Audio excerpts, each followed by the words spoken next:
And from the U.S., the White House has warned mass layoff of federal workers are imminent as the government shutdown enters its second day. Thousands of employees have already been furloughed without pay after Congress failed to agree on a new spending plan.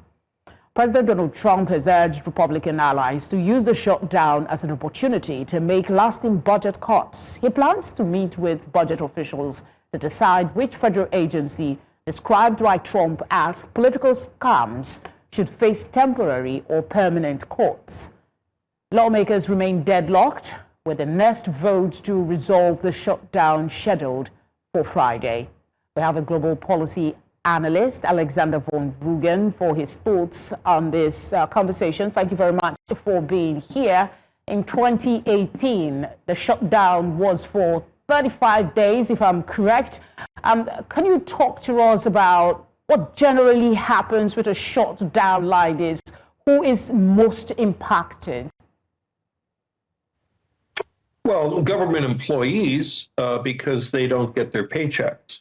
Everything stalls. I mean, essential government services stay active.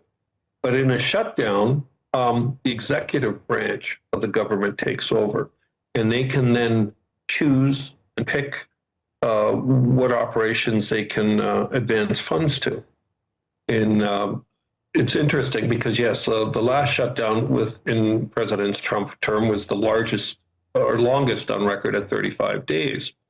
But this is not an anomaly in the U.S. Government. There's been multiple shutdowns in the last 40 years from both Republican and Democrat presidents.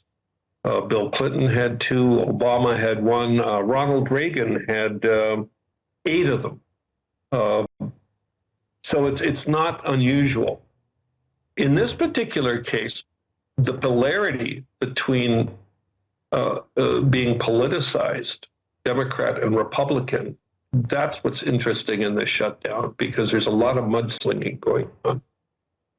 Yeah, like you rightly noted, this is not the first time this is happening. It's happened multiple times, but this time it is particularly tense because Trump is suggesting that he will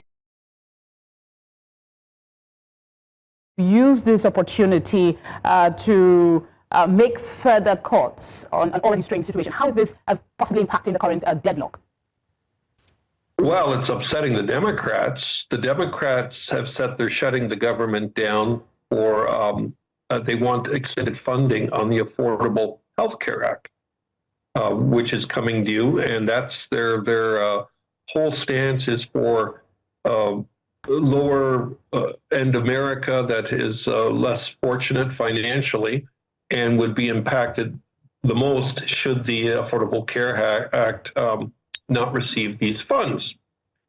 President Trump has used this as an advantage to now cut back on government spending because he's in the executive branch, and by executive order he can do so. He's appointed Russell Vought as his Office of Management and Budget, which technically administers any cuts during a shutdown. And they've targeted 16 former Democratic states that had voted for Kamala Harris for about $8 billion in funding. Other effects would be for stopping foreign aid. And this doesn't affect Americans as much as it does the UN and USAID and other countries, primarily the continent of Africa, because over 60% of that funding goes there outside of Ukraine.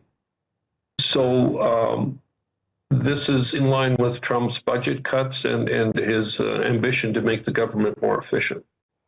I do have more questions, but I'm told we're out of time for this conversation. Thank you very much for speaking with us, as always. My pleasure. Thank you.